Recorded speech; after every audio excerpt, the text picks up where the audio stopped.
Welcome back to another video. Today we are going to be reacting to The Last Honest Streamer. Man, this is talking about queso.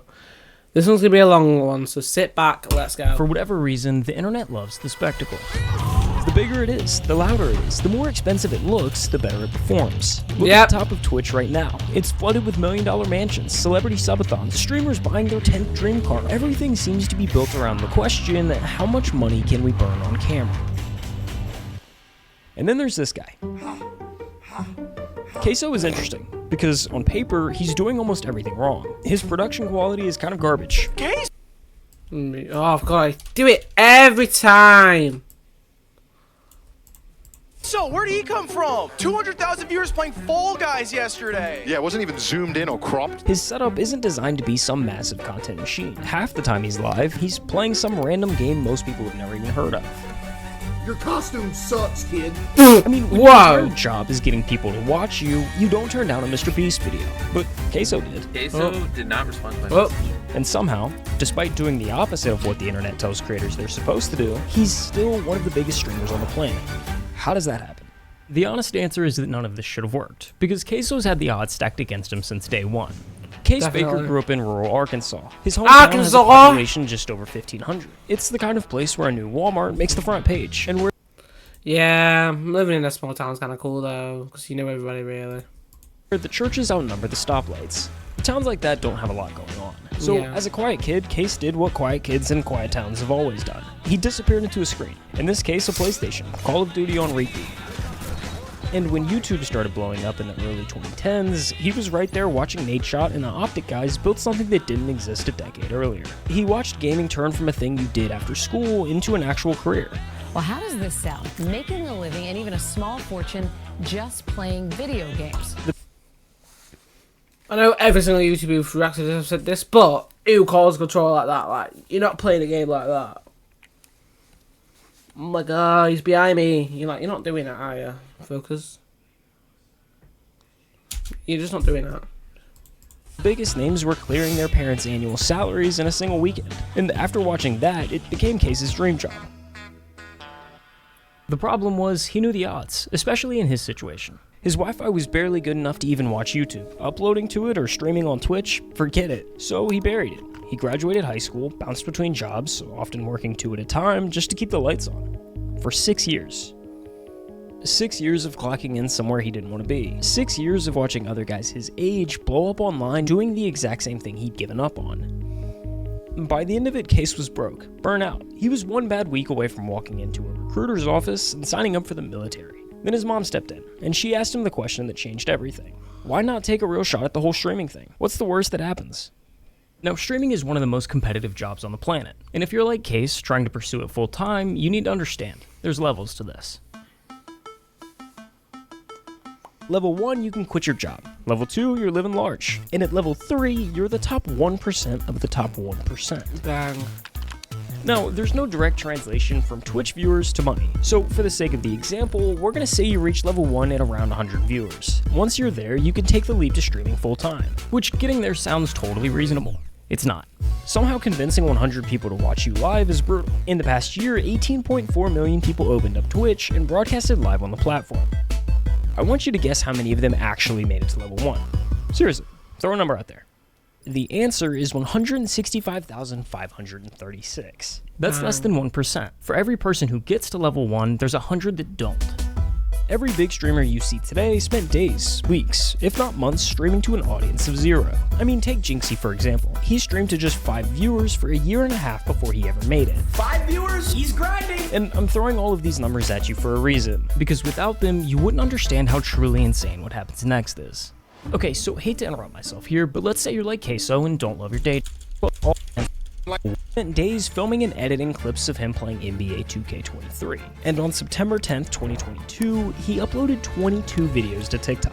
The next morning, he woke up to over 10,000 followers and a comment section flooded with one question. So that night, he went live for the first time and the floodgates opened. When I look down and I see 126 viewers, bro, I cannot believe it. From that day on, he followed the same routine. Clock into the 9 to 5, hit the second job, cut a few lawns, then come home and stream until he couldn't keep his eyes open.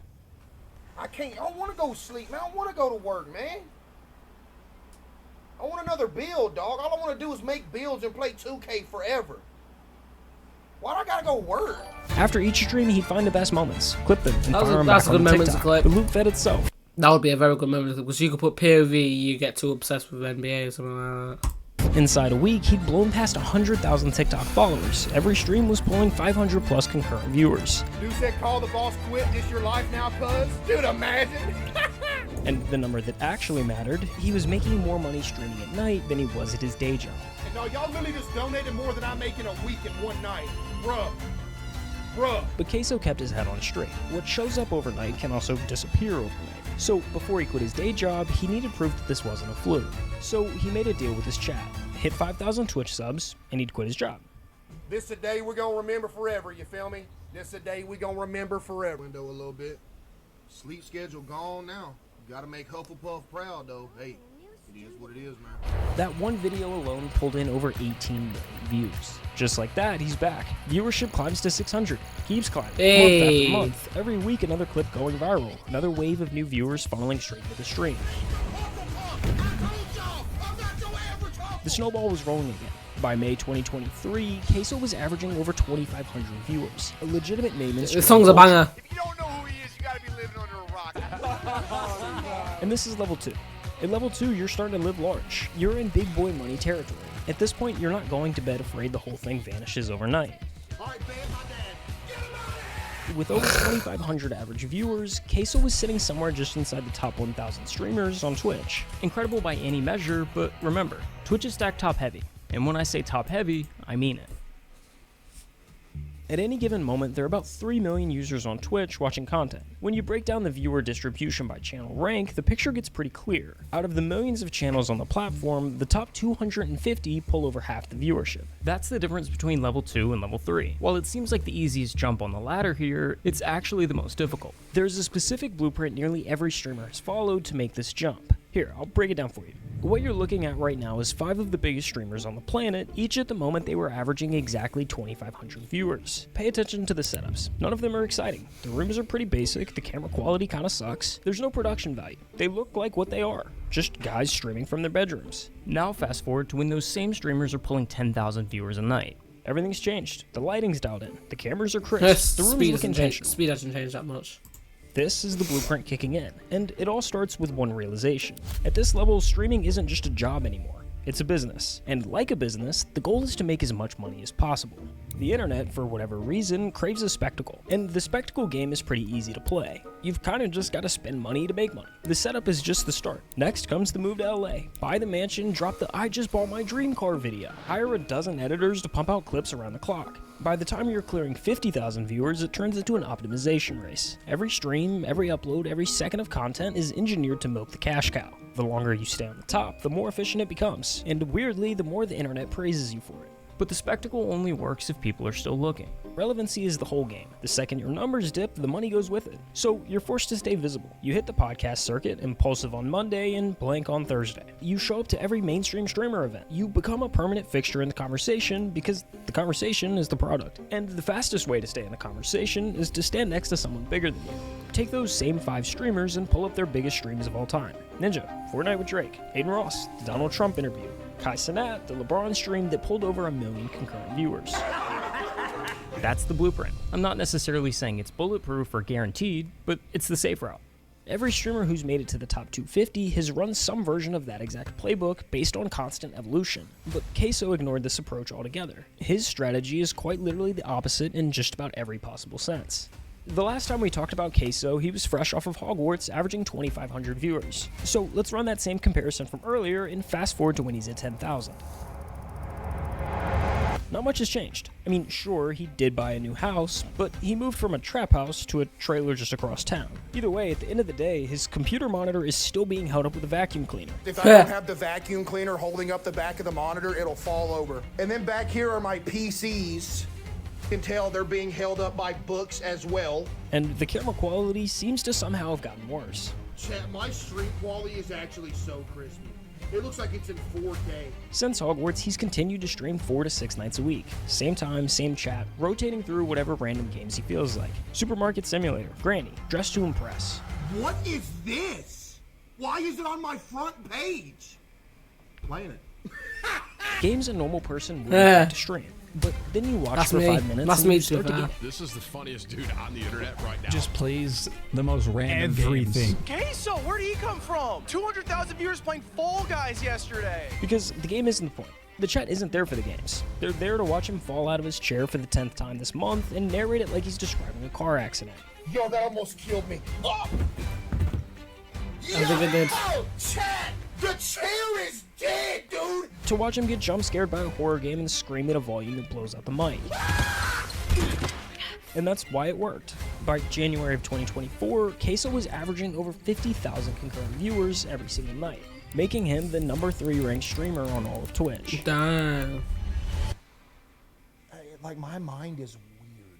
Like, in my mind, I still don't have the thought of, like, I still made it. Yeah, because in my mind, I feel like if I have that thought and tell myself that I made it, you don't want to get, like, lazy. It's going to go downhill. Yeah. You know what I mean? By every metric the industry actually uses, Queso is underperforming. He's leaving growth on the table at every possible turn. He doesn't invest in new setups, he doesn't upgrade his gear, and has no real plan to optimize himself. Every analyst will tell you he could be twice the size he is if he just ran the playbook like everyone else. And honestly, they're probably right. But here's the thing. Queso never looked at any of that and felt like he was losing something. Buying a house in the hills, pulling up in a supercar, collecting all the things that say you've made it. None of that ever seemed to be important to him. And there's nothing wrong with wanting those things. A lot of creators go in with exactly that goal in mind. But Queso sits in this rare category of someone who actually reached the I made it moment and genuinely doesn't want it. It was never about, like, being huge. Just, like, because it didn't matter the money. You know, I just wanted to do what I loved for a living. I could be, you know, pinching pennies to make it. But as long as I get to stream every day instead of go to work, I was cool with that. You know? But to be clear, it's not like he's allergic to money. He's the number 3 streamer on Twitch. The guy is doing just fine. But there's a difference between making money and squeezing every last cent out of your audience. He's never done any kind of subathon, he doesn't say yes to every brand that comes knocking, and he doesn't manufacture drama to give the numbers a little bump. The way he sees it, you can't leave money on the table if it was never what you sat down for. Some of my most favorite jobs I ever had were the jobs where I was making pennies. Yo, I'm not even finna lie to y'all. I think y'all just donated more than my week's paycheck in one night.